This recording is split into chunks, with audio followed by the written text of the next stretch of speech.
জীবনে অনেক কিছু পেয়েছি, আবার অনেক কিছু পাইনি, আবার অনেক কিছু পেয়েও হারিয়েছি, ধরে রাখতে পারিনি।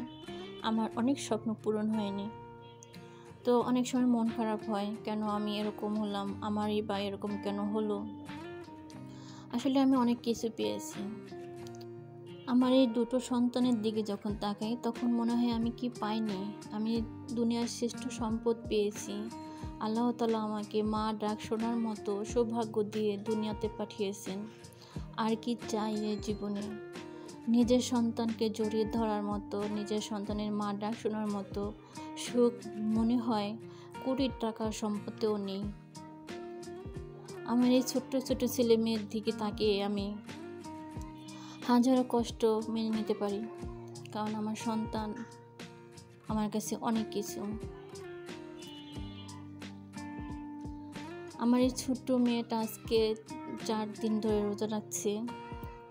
তো ওরকে যখনই বলি তুমি রোজা রেখো না, তখনই ও মন খারাপ করে কান্নাকাটি শুরু করে দেয়, রোজা রাখবেই। তো রাখে, তো কিছু বলি না, আর যেহেতু রোজা বলে কথা, আর ওর তো অভ্যেসও করতে হবে। ও প্রথমে বুঝতো না রোজা কী জিনিস, রোজা মানে কি, বা সেহরি কী জিনিস, সেহরি মানে কি। ও প্রতিদিন শুনতো আমাদের কাছে যে আমরা সেহরি খাবো। প্রথম যেদিন রোজা সেদিন শুনছে আমাদের কাছে যে সেহরি খাবো আমরা। তো ও বলছে যে আমিও খাবো, আমি রোজা রাখবো। তো ওকে ভোর রাতে যখন ডাক দিলাম, তো সেহরি খাবে উঠেছে। তো ও ভেবেছে যে সেহরি একটা খাবারের নাম হয়তো বা। তো যখন ওকে ভাত দিলাম, তখন বলছে যে আমি সেহরি খাবো, ভাত কেন নিয়ে এসেছো। তো যাই হোক, ও মানে এখন রোজা রাখে, নামাজ পড়ে 5 ওয়াক্ত। আবার আমার ছেলেটাও রোজা রাখে না, কিন্তু নামাজ পড়ে, খুব দুষ্টুমি করে সারাদিন। যদি বলি তুমি রোজা রাখোনি, তুমি ভাত খাও দিনের বেলা, ও কান্নাকাটি শুরু করে দেয়। তো অনেক মন খারাপ করে। তো এই ছেলে মেয়ে ছোট ছোট হলে যা হয়।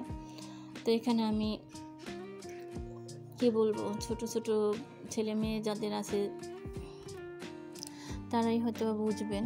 আর এখানে আমি জিলাপি তৈরি করলাম ইফতারের জন্য, ইফতারি তৈরি করছি আমি।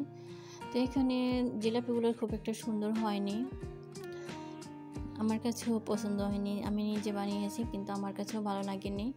তো আমার ছেলেমেয়েরা কিন্তু সেটা বুঝতেছে না, ওরা বুঝতেছে মা বানিয়েছে, এটা অনেক সুন্দর হয়েছে। আমার ছেলেটা আমার সাথে সাথেই আছে, যতক্ষণ ধরে আমি বানাইতেছি ততক্ষণ ধরে আমার সাথে সাথে আছে। আর মানে একটা একটা করে খাওয়া শুরু করে দিছে ওরা দুজনই এরকম করে।